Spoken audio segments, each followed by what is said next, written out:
ሰላም ሰላም ቤተሰብ እንዴት ናችሁ? ደህና ናችሁ ወይ? ያለው እግዚአብሔር ይመስገን። ባላችሁበት ሰላማችሁ ብዝት ይበልኝ። ቤተሰቦቼ ብቅ ብያለሁ። እንግዲህ ብሩኬ ትናንትና በተፈጠረው ነገር ብዙ ነገር ስቶሪ ላይ አድርጓል ማለት ነው። አክብሬሽ ስላከበርሽኝ አመሰግናለሁ። ክብር ከፍቅር ይበልጣል ብሏል። በነገራችን ላይ ለሰው ልጅ ከምንም በላይ ፍቅር ክብር ነው ማለት ያለባችሁ። ምክንያቱም አንድ ሰው ስታከብሩት ነው የሚያከብራችሁ ማለት ነው። እና ያው ብሩኬ እንግዲህ እስከ ዛሬ ሀይሚን ሲለምናት በፍቅር በቃ እሷ እሺ ትለኛለች፣ ይቅርታ ታደርግልኛለች፣ ብዙ ነገር በድያታለሁ። ስለዚህ ያደረኩትም ነገር ስህተት ስለሆነ እሷን እንደምንም ብዬ ወደ ፍቅር ህይወታችን እንድንመለስ ማድረግ ያለብኝ ብሎ ብዙ ነገር አድርጓል። በነገራችን ላይ ካሳዘነኝ ከበቀደሙ ነው እንደዛ ፏ ብትን አድርጎ እምቢ ስትለው ያንን ተውት፣ ያንን ተቀብሏል። እሺ ችግር የለም ብሎ አንገቱን ደፍቶ ተቀብሏል። ትናንትና ግን እንግዲህ አይታችኋል። ሻንጣውን ይዛ ይባስ ብላ እንግዲህ የራስ ጉዳይ ብላ ልታስወጣው ስትል እንግዲህ አይታችኋል። ወንድ ልጅ ወንድ ነው መቼም እሱ ነው አጥረግርጎ ያወጣቸው ማለት ነው። ሲቀጥል በጥፊ መታት እንዴ! እሷ ከዛ በላይ አድርገው የለ አበዛችሁ። ወንድ ልጅ እኮ ነው፣ ቢያንስ ትንሽ ሪስፔክት እንኳን አታደርገውም ወይ እያላችሁ ብዙ ልጆች ኮሜንት ላይ ትናንትና እኔ ገርሞኛል። ራሱ ወደ 40 ምናምን ኮሜንት ነው ያረጋችሁልኝ ራሱ ማለት ነው። ግን ያ ሁሉ ሀይሚ በክብሩ መጣችበት። ወንድ ልጅ ደግሞ የማይደራደራቸው ባየነው ነገር አሁን ሙሉ በሙሉ በቃ ሀይሚን አጥፋተኛ ብለን እየወሰነ ነው ያለነው። አስወጣለሁ ብላ እንግዲህ እሱ ከማስወጣት ነገር ነው እኛ የምንፈልገው። ሀይሚዬ እንግዲህ በምታዩት ነገራችን ላይ ነገሮች ሁሉ ብዙ ተመልካች ማን ነው ጥፋተኛ ማን ነው ጥፋተኛው ብሎ እየፈረደ ነው። አሁን ላይ ደግሞ ጥፋተኛ ሀይሚ መቼም አይደለም። ስለዚህ አላችሁ ኦዲየንስ ብዙ ብቻ የራሳችን አስተያየት አስተካክለሽ ከብሩኪ ጋር ለመመለስ ሞክሪ ማለት ነው። እንግዲህ ትናንትና ከተፈጠረ በኋላ ነው አክብሬሽ ስላላከበርሽኝ አመሰግናለሁ ብሎ ስቶሪ ላይ ራሱ የለቀቀው ማለት ነው። አንዳንዴ ደግሞ ስትገፉ በነገራችን ላይ ታግሳችሁ የምትመልሱት ትግስተኛ ሰው ወይ የሚመልሰው ምላሽ ኦቨር ነው የሚሆነው፣ በጣም ኮንታክት ነው የሚሆነው። እና ብሩኬ ትናንትና አይታችሁ ከሆነ ሀሰንን ራሱ አጋይቶ ነው የጣለው። በነገራችን ላይ እኔ ሀይሚን ከመማታቱ ይልቅ እንደው ሀሰንን በደንብ አጋይቶ በቃ ከህይወቴ ውጣ አትግባ፣ እንዲህ ስለ እኔና ስለ ሀይሚ አይመለከትም ተናግሮታል እኮ በቃ እንዲህ ምን አይነት ሀሰን እውነት ሀሰንም ዘባርቂ አትግባ ብሎት መጥቶታል እኮ አይታችሁታል። ሶፋ ላይ አስቀምጦ ጠፍጥፎታልና እንደዚህ ነው አንዳንዴ እናሸንፋለን ስትሉ መሸነፍም አለ። ከሁሉም ግን ፍቅር ይበልጣል። በነገራችን ላይ በፍቅር ሁሉ ነገር ከሆነ ይሆናል እና በልክ ደግሞ ወንድ ልጅ ወንድ ነው ሲጀመር። በተለይ ወንድ ልጅ በክብሩ በስማ ለምን ሊስትሮ ጠራጊ ሁኛ አላድርም ነው የሚላቸው። አንዳንድ ወንድ ልጅ ክብሩን በጣም ይፈልጋል።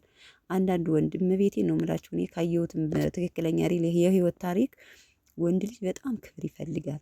እንዴ ድሃውኜ ሊስትሮ ጠርጌ ባድር ወይም ደግሞ ለምን ጎዳና አላድርም ነው የሚላችሁ አንዳንዱ ወንድ ማለት ነው። እና በጣም ይገርመኛል። ብዙ ጊዜ ወንዶች ክብር ይፈልጋሉ። እንደውም በጣም ሴት ልጅ ወንድ ልጅ በጣም ክብር ይፈልጋል። ወንድ ልጅ በቃ ማለት እንደዚህ እኔ ፍቅር ምናምን ሳይሆን በስነ ስርዓት በቃ ጥፋተኛ ብትሆኝ ራሱ ባትመልሽለት በይነኝ እኔ ለወንድ ልጅ ማለት ነው። እውነት ለመናገር ማለት ነው። እና በጣም መከበር ይፈልጋሉ ወንዶች። ወንድ እኮ ነው ከነስማቸው ወንድ ነው። ስለዚህ ተፈታትነሽ እኔ ወንድ ልሁን ማለት በጣም ከባድ ነው። ብዙ ጊዜ ትዳር የሚፈርሰው በነገራችን ላይ ሴት ልጅ የበላይ እንሆን ስለምንል ነው። የበላይ እሱ ተናግሮኝ እኔ ለምን እስተዳደራለሁ እንዴ? እኔስ ምን ጎሎብኝ? እኔስ ከሱ ጋር ለምን እጥፍ አልመልስልበትም? ይሄ ነገር ነው ብዙ ጊዜ ትዳራችን የሚያፈርሰው ታውቃላችኋ። እና ትናንትና ሀይሚም እንግዲህ የበላይ ሁኜ ከቤት ላስወጣው ነው ብላ ስትል አስባችሁታል እንግዲህ ብሩኬ ያደረገውን መልስ ማለት ነው። ማንሽ ለምን ባናትሽ አትታከይም ብሎ ነው ያላትና ለማንኛውም እንግዲህ ሀይሚዬ ከስተቷ ተምራ ብሩኬን ይቅርታ አጥፍቻለሁ ብላ እንደምትለው ተስፋ አለኝ። ያው እንግዲህ በጉጉት ነው የምንጠብቀው። ብዙም ተመልካች እየወቀሳት ነው። በነገራችን ላይ አንዳንዴ ነገሮችን ወይም ቀለል አድርገን የምናደርጋቸው ነገሮች መስዋዕት ሊያስከፍሉን ህይወታችን ሊያበላሹት ይችላሉና ቅምጥሏ ነገሮችን አስተካክለሽ ከብሩኬ ጋር የሆነ ሰላም ነገር ፈጥረሽ፣ ምክንያቱም አሁን ላይ ጥፋተኛው አንቺ ነሽ። በጣም በዛ። ቢያንስ እንኳን እንዴትና እንደ ወንድም እንቀጥል ብለሽ መሆን እንችላለን ብለሽ አስበሽ ተናግረሽ ለእንትን ሻንጣውን ሰብስበሽ ውጣ ማለት የለብሽም። አንቺም ውጣ ማለት የለብሽም። ብሩኬም ደግሞ ውጭ ማለት የለበትም። ለምን መሰላችሁ? አሁን እዚህ ጋር ሀይሚ ስላመጣችሁ ነው ይሄን ነገር ሀይሚን ያስወጣት። ምክንያቱም ብሩኬ ቢሆን አያደርገውም። ውጭ ብሎ ሻንጣውን ይዞ ውጭ አይላትም። ምክንያቱም እሷም ምክንያቱም እኩል ነው የተከራዩት ቤቱን አብረው አይደለ? ሁለታቸውም መብት አላቸው። ግን ብሩክ ያው ወንድ ልጅ ጉልበተኛ ነውና ምንም ማምጣት እኮ አንችልም ሴቶች ዝም ብለን ነው እንጂ ፍጭ ፍጭ የምንለው ማለት ነው። በጉልበት እናድርግ ካልን በጣም ተሳስተናል ማርያምን። እና ስለዚህ በትክክለኛው ብሩኬም ማስወጣት አልነበረበትም። ያደረገው ግን እሷ ውጣ ስላለችው ነው። ሁለተኛ ነገር ደግሞ ሀሰንን በመሀል ስላስገባች ነው እሱ ያስወጣቸው ማለት ነው።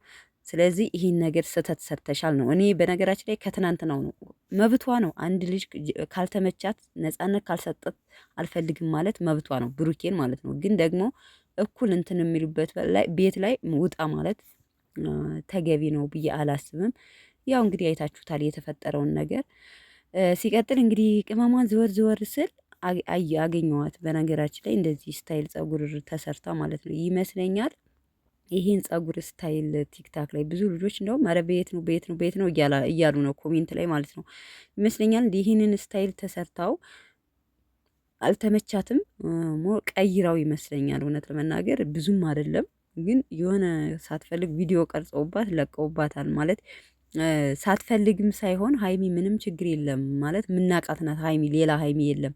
ግን አንዳንዴ ስታይሉ ካልተመቻት ተሎ ትፈተዋለች። አይታችሁ ከሆነ በተደጋጋሚ ማለት ነው። እና ሲመቻት ደግሞ ብዙ ጊዜ ታስቀምጠዋለች ጸጉር ስታይሏን። አይታችሁ ከሆነ አሁን ለህያብ እንትን ሽምግልና የተሰራችው ዲዛይን ጸጉር በጣም ነበር የሚያምረው፣ በጣም ነበር የሚያምርባት። አቆይተዋለች ሞር ይመስለኛል። እኔ እንደ ራሴ በበቀደም ሂዳ ሳለ ይሄን ስታይል ተሰራችሁና ይሄን ስታይል ተሰርታ ማለት ነው። ከዛ አይ አልተመቸኝም ብላ ብርን ይጭነቀው እንጂ ምንም ችግር የለውም። እንደገና ያንን ትናንትና በበቀደም ቪዲዮ ላይ የገባችበትን ጸጉር ስታይል መሰለኝ የተሰራችሁ። ምክንያቱም አይታችሁ ከሆነ ፊት ለፊት አንድ አይነት ከዚህ ጋር አንድ አይነት ስታይል ሆኖ ግን ያንን በዊግ አድርጋ አሪፍ እንደ አምፖል ነገር ነው የተሰራችው ይመስለኛል። እኔ የራሴን ሀሳብ ነው በነገራችን ላይ እየሰጠው ያለሁት። ምክንያቱም አዲስ ስታይል ከሆነ ዛሬ ምሽት እንጠብቃታለን ማለት ነው። ጸጉሯን ስታይሉን ተሰርታው ቀይረው ከሆነ ከዚህ በፊት ደግሞ ይሄ አይነት ጸጉር ስታይል ተሰርታም አታውቅም፣ አይቻትም አላውቅም ለራሴ ማለት ነውና ስታይሎቹ ፊት ለፊት ሁለታቸው እንደዚህ አንድ አይነት ናቸው። ግን ምንም ይሁን ዋናው ሀይሚን እናውቃታለን። ሀይሚ ናት ነገሩን በየት ነው የተለቀቀው በምንድን ነው አረ በየት ነው ብላችሁ ለምትሉ ኮሜንት ላይ ማለት ነው። እንደዛ ብዬ ነው እኔ ለራሴ ያሰብኩት። ለማንኛውም ሀይሚዬ ነገሮቹን አስተካክለሽ አሁን ስህተቱ ያንቺ ስለሆነ ከብሩኬ ጋር ሰላም ፈጥረሽ አንድ ሆናችሁ በፍቅር እንደምትመጡልን ተስፋ አለኝ። እኔ እንደዛ ብዬ ነው የማስበው። ቤተሰብ ብዙ ልጆቻችሁ ብሩኬ ብሩኬ ብሩኬ እያላችሁ እያለቀሳችሁ ነው። አንደኛዋን አበዛችሁ እያላችሁ እየወቀሳችኋት ነው። ብቻ አላቅም እንግዲህ ብሩኬም እንግዲህ ካሁን በኋላ የብሩኬ እንትን ይሆናል ብዬ ነው የማስበው። እሷ ራሱ መልስ ብትል ብሩኬ እሺ የሚል አይመስለኝም። ተራው የብሩኬ ይመስለኛል። ቤተሰብ ለማንኛውም ወዳችኋለሁ። መልካም ቀን። ባይ ባይ